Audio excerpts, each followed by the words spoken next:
দীর্ঘ কর্মজীবন, জি।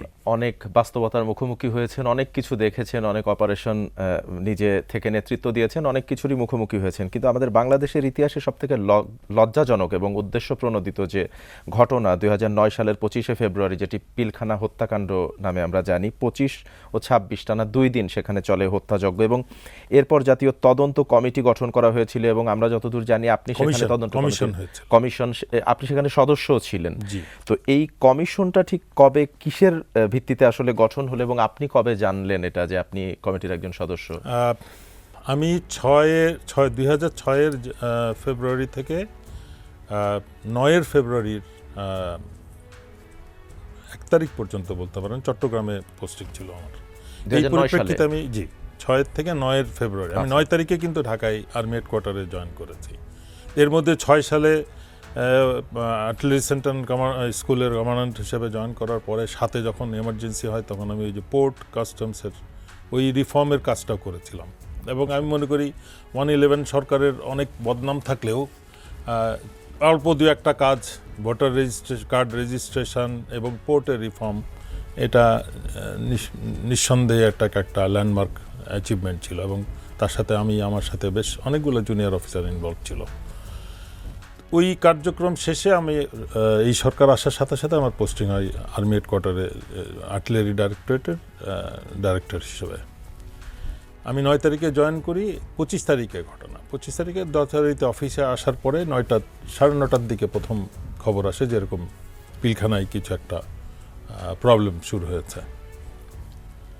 তো এইটা অল্পক্ষণের মধ্যেই আমরা শুনি যে গোলাগুলি হচ্ছে এবং ব্যাপক ধরনের একটা ডিস্টারবেন্স শুরু হয়েছে।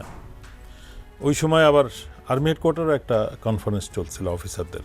আচ্ছা, সেনাপ্রধান মিটিং দিচ্ছিলেন, ওই সময় তাকে জানানো হয়। উনিও বিষয়টা সাথে সাথে মিটিং ক্লোজ করে ব্যবস্থা নেওয়ার চেষ্টা করেন। বাট ২৫-২৬ দেখলাম অনেক ধরনের অ্যাক্টিভিটি শো করা হলো, বাট ফিজিক্যাল মুভমেন্টও হলো, বাট সত্যিকার সামরিক সুলভ যে কার্যকলাপটা হওয়া উচিত ছিল সেটা হয়নি। সেইখানে এসে থেমে গেল। বাট আপনি যদি নাটকীয়তা বলেন, সব কিছুই হয়েছে। সাথে সাথে মুভমেন্ট শুরু হয়েছে, ফোন আলাপ হয়েছে, কথাবার্তা হয়েছে। আদেশ মৌখিক, লিখিত কতটুকু হয়েছে আমি নিশ্চিত না, খুব একটা লিখিতটা হয়নি, মুখে মুখে সব আদেশ চলছে। আর্মি কিন্তু মুখের that is also an order, verbal order বলে। তো সেই আদেশেও মুভমেন্টটা, ম্যাক্সিমাম মুভমেন্টটা হয়েছে, সব ধরনের অ্যাক্টিভিটি হয়েছে, কিন্তু কোনো একটা পয়েন্টে যে এটা আর আগায় নেই। এটা আমরা 2 দিন ধরে দেখলাম। এবং ভিতরে এর মধ্যে আমরা 12টা থেকে 12:30টার মধ্যে এনডিটিভিতে প্রথম স্ক্রল আসলো, স্ক্রলের নিউজ আসলো যে ডিজি, তার ওয়াইফ এবং কর্নেল মুজিবকে হত্যা করা হয়েছে।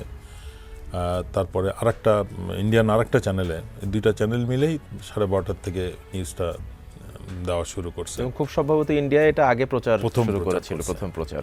এবং আমরা 2টার দিকে দেখলাম যে ওই হাজারীবাগের দিকে সুয়েরেজ লাইন দিয়ে কর্নেল মুজিব এবং ঢাকা সেক্টর কমান্ডার 36 রাইফেল ব্যাটালিয়নের সিও ছিলেন, এই দুজনের ডেড বডি সুয়েরেজ লাইন দিয়ে বেরিয়ে আসে।